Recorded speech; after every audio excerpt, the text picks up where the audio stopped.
OBC তালিকা থেকে ৩৫টি জনগোষ্ঠী, মূলত তারা সবাই বাঙালি মুসলমান, সেই জনগোষ্ঠীগুলোকে জাতীয় যে তালিকা আছে ওবিসি সেখান থেকে সরিয়ে দিয়েছেন, বাদ দিয়েছেন। রাহুল গান্ধী বারবার করে বলছে কাস্ট সেন্সাস হোক। হাইকোর্ট 10 বছর ধরে বলেছে যে আপনি যে আইন করেছেন সে আইনটা ফল্টি, সেটাকে শোধরান।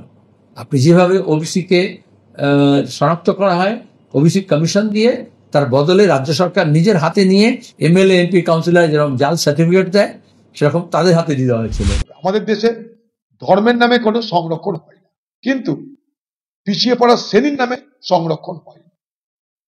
সেই পিছিয়ে পড়া শ্রেণীর মধ্যে সব জাতের মানুষ আছে, সব ধর্মের মানুষ আছে। ওবিসির মধ্যে যারা পিছিয়ে পড়া তাদের মধ্যে বহু মুসলমান আছে। কেন্দ্রীয় সরকার কিরকম খুব পরিকল্পিতভাবে কিন্তু সারেক্টিসিয়াসলি চুপিসারে ওবিসি তালিকা থেকে ৩৫টি জনগোষ্ঠী, মূলত তারা সবাই বাঙালি মুসলমান, সেই জনগোষ্ঠীগুলোকে জাতীয় যে তালিকা আছে ওবিসি সেখান থেকে সরিয়ে দিয়েছেন, বাদ দিয়েছেন। আপনারা জানেন অনেকে এখন যেহেতু ওবিসি নিয়ে বেশি চর্চা হয় না বলে, এই ওবিসি বিষয়টা অনেক আন্দোলন সংগ্রাম লড়াই দীর্ঘ প্রতীক্ষার পরে আসে। মন্ডল কমিশন নিয়ে আমাদের দেশে কি হয়েছে আপনারা জানেন। তারপরে ভিপি সিং এর আমলে 1990 সালের আগস্টে মন্ডল কমিশন লাগু হয়, আর তখনই রাম মন্দিরের নাম করে আদবানি রথযাত্রা বার করেন, সমর্থন প্রত্যাহার করে নেওয়া হয়। তারপরে ইউপিএ 1 যখন গভর্নমেন্ট আসে তখন রঙ্গনাথ মিশ্র কমিশন হয়।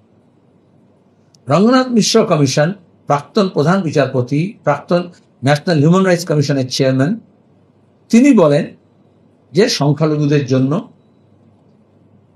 সংরক্ষণ ওবিসি ভাবে কিভাবে করতে হবে, তার পেশা তার জাতি দেখে, ধর্মের নামে নয়।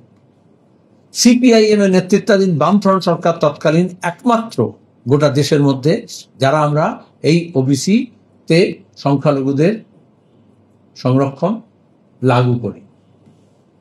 বিজেপি প্রথম থেকে এটা বিরোধী ছিল।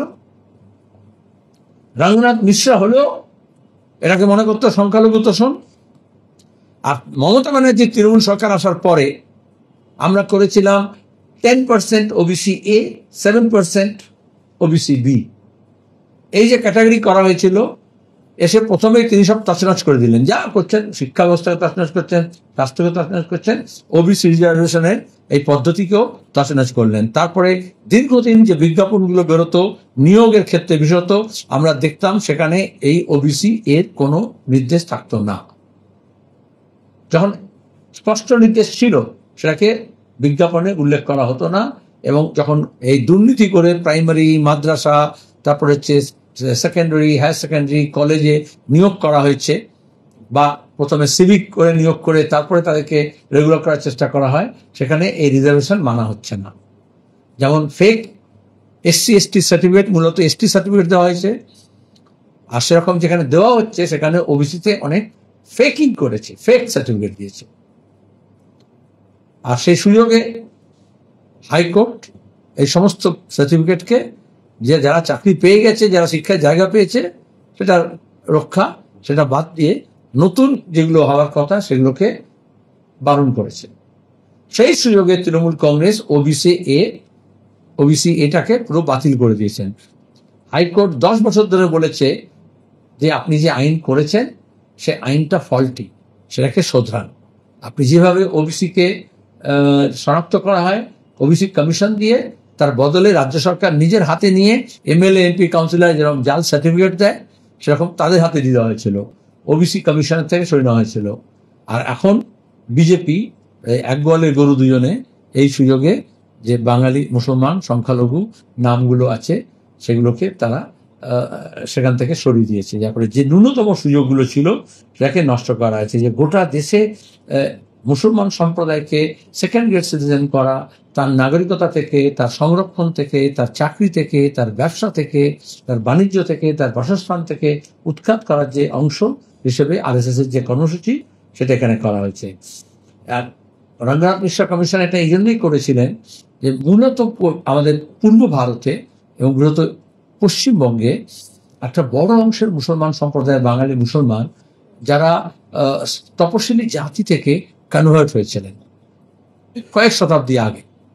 সুতরাং একই সমগোত্রীয় কাজকর্ম করেন, সামাজিক, অর্থনৈতিক, শিক্ষাগত অবস্থান সেরকমই বা তার থেকেও খারাপ হয়েছে এতদিনে।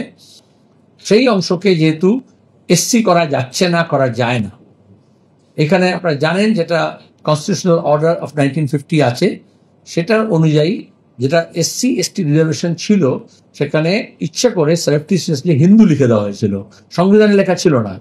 কিন্তু হোম মিনিস্ট্রি যে অর্ডার দিয়েছিল তাতে এসসি এসটি অর্ডার, সেখানে এসসি এসটি ব্র্যাকেটে হিন্দু লিখে দেওয়া হয়। তারপর অনেক আন্দোলন হয়, অনেক আন্দোলনের পরে হিন্দুর সঙ্গে শিখ যুক্ত হয়, তারপরে ভিপি সিং এর সময় সেখানে বুদ্ধিস্ট যুক্ত হয়, তারপরে খ্রিস্টান, মুসলমান, তারা সবাই বলছিল, আমরা বলছিলাম যে এই কনস্টিটিউশনাল অর্ডার যেটা 1950 আছে সেটাকে বাতিল করতে হবে বা শোধরাতে হবে। যখন জাতিগতভাবে সংরক্ষণ, সেখানে ধর্মের উল্লেখ থাকবে না। আর ধর্মের উল্লেখ থাকে তাহলে সব ধর্মের থাকবে। তাহলে এখন সেখানে দেখা গেল মুসলমান বাদ দিয়ে বাকি ধর্ম উল্লেখ আছে, ঠিক এনআরসির মতো, যেরকম এই যে নতুন সিএ হলো সেখানে দাঁড়িয়ে মুসলমান বাদ দিয়ে বাকি ধর্মগুলোর নাম বলা হলো। তাহলে এই এসসি এসটি সংরক্ষণও তাই আছে, যেখানে নিও বুদ্ধিস্ট, খ্রিস্টিয়ানস, মুসলমান তারা সবাই চাইছিল শিখ, মাঝহাবি, এবং আস্তে আস্তে এক একজনকে ইনক্লুড করা হলো, কিন্তু মুসলমান বাদ দিয়ে। তাহলে একমাত্র রাস্তা ছিল রঙ্গনাথ মিশ্রা কমিশন, সাচার কমিটি রিপোর্টের পরে, যে রঙ্গনাথ মিশ্রা কমিশন যে রিপোর্ট দিল, একটা কমিশন, যে এদেরকে মাইনরিটিকে, মুসলিম মাইনরিটি এবং নন মুসলিম মাইনরিটিকে 10+5 এই রিজার্ভেশন দেওয়া যায়, এবং সেই জন্যই পশ্চিমবঙ্গে বামফ্রন্ট সরকার এটা লাগু করেছিল। এখন ওই লিস্টটাকেই কেন্দ্রীয় সরকার সংকুচিত করছে যাতে সুযোগ না পায়। আর এখানে তো ওই সংরক্ষণকেই বাতিল করা হয়েছে। আর তার সবচেয়ে বড় অন্যায় করছে তৃণমূল সরকার, মমতার সরকার, যে এই ওবিসি এর কোর্টের অর্ডার দেখিয়ে, ইনজাংশন দেখিয়ে সমস্ত নিয়োগ বন্ধ, একসময় কলেজে ভর্তিও বন্ধ করে দিয়েছিল। এটা বন্ধ করার কোনো মানে নেই। তার মানে এই যে বাইনারি তৈরি করা হচ্ছে, হিন্দু মুসলমানের মধ্যে যে ঘৃণার সম্পর্ক তৈরি করা হচ্ছে, তো যাদের চাকরি হচ্ছে না তাদের কাছে ওবিসি এর জন্য তোমাদের হচ্ছে না, আর ওরা দেখছে যে ওবিসি এ নিয়ে জটিলতা আছে সেই জন্য আমাদের নিয়োগ হচ্ছে না। আসলে এরকম কোনো ব্যাপার নেই। এরকম অসংখ্য কেস থাকে যেখানে দাঁড়িয়ে এরকম হতেই পারত যে ওবিসি এর জন্য যে 10% রিজার্ভেশন আছে, সেই 10% পোস্টটাকে তাদের জন্য তুলে রেখে বাকিগুলোতে নিয়োগ করতে পারেন। বা আইন এনে, হাইকোর্ট যেমন বলেছিল যে আইনে যে গলদ আছে সেটাকে ঠিক করে নিয়ে তিনি সবটাকে সঠিক করতে পারেন। বা হাইকোর্ট, সুপ্রিম কোর্টে ঠিক মতো এত নিজেরকে বাঁচার জন্য, ভাইপোকে বাঁচানোর জন্য এত কোটি কোটি টাকা খরচা করছেন, তাহলে এখানেও ওই তারিখ পে তারিখ ডিএর কেসের মতো না করে এটাকে ফয়সলা করাতে পারেন। এর কোনোটাই করছেন না। সুতরাং সবার নিয়োগ করা দরকার, ওবিসি এর সমস্যা সমাধান করা দরকার, এবং দরকার হলে ওবিসি এর জন্য স্পেশাল ড্রাইভ নেওয়া দরকার, যে ব্যাকলগটাকে পূরণ করার জন্য। তার বদলে কেন্দ্র এবং রাজ্য সরকার, যা ওবিসি মানে হচ্ছে যারা অন্যান্য অনগ্রসর জাতি, এটা কনস্টিটিউশন এই অধিকার দিয়েছে, সংবিধানের এই নির্দেশকে অমান্য করা হচ্ছে। আর বিজেপি তো খোলাখুলি মুসলমানদের বিরুদ্ধে যেভাবে ষড়যন্ত্র করছে এটা তার অংশ।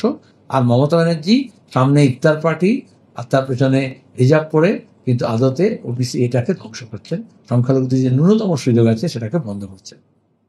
ওবিসি একটা ক্যাটাগরি, এসসি এসটি ওবিসি, যেটা নিয়ে রাহুল গান্ধী বারবার করে বলছে কাস্ট সেন্সাস হোক। আপনারা দেখবেন কংগ্রেস পার্টির রাহুল গান্ধীর নেতৃত্বে ভারতবর্ষ জুড়ে একটাই দাবি আমাদের, কাস্ট সেন্সাস, জাতিগত জনগণনা, এসসি কত, এসটি কত, ওবিসি কত, তার পূর্ণাঙ্গ তালিকা, পূর্ণাঙ্গ হিসাব, পূর্ণাঙ্গ সংখ্যা ভারতের জাতীয় কংগ্রেস দাবি করছে। কেন? যাতে ভারতবর্ষে যারা পিছিয়ে পড়া মানুষ, যারা সমাজের পিছিয়ে পড়া অংশের মানুষ, যারা সুবিধা থেকে বঞ্চিত, তাদের যে শতাংশ, সেই শতাংশের ভিত্তিতে তাদের জনসংখ্যার যে সংখ্যা, তার ভিত্তিতে তাদের জন্য সংরক্ষণের ব্যবস্থা করা হবে। স্কুলে, কলেজে, চাকরি স্থলে, কারখানাতে তাদের জন্য সংরক্ষণের বিশেষ ব্যবস্থা করা হবে। রাহুল গান্ধীর এটা হচ্ছে স্বপ্ন, তাই তিনি কাস্ট সেন্সাসের পক্ষে সওয়াল করেন, কাস্ট সেন্সাসের পক্ষে আন্দোলন করেন, দেখতে পাচ্ছেন। এবার সেখানে রাজ্যগুলো তাদের দায়িত্ব, সেখানে যখন কাস্ট সেন্সাস হবে তখন সেই রাজ্যের প্রকৃত অর্থে যারা পিছিয়ে পড়া মানুষ তাদেরকে সেই সুযোগ দিতে হবে। আমাদের দেশে ধর্মের নামে কোনো সংরক্ষণ হয় না, কিন্তু পিছিয়ে পড়া শ্রেণীর নামে সংরক্ষণ হয়। সেই পিছিয়ে পড়া শ্রেণীর মধ্যে সব জাতের মানুষ আছে, সব ধর্মের মানুষ আছে। ওবিসির মধ্যে যারা পিছিয়ে পড়া তাদের মধ্যে বহু মুসলমান আছে, বহু হিন্দু আছে, সবাই আছে। তো স্বাভাবিকভাবেই এই জটিল কাজটা সুচারুরূপে করা খুব জরুরি।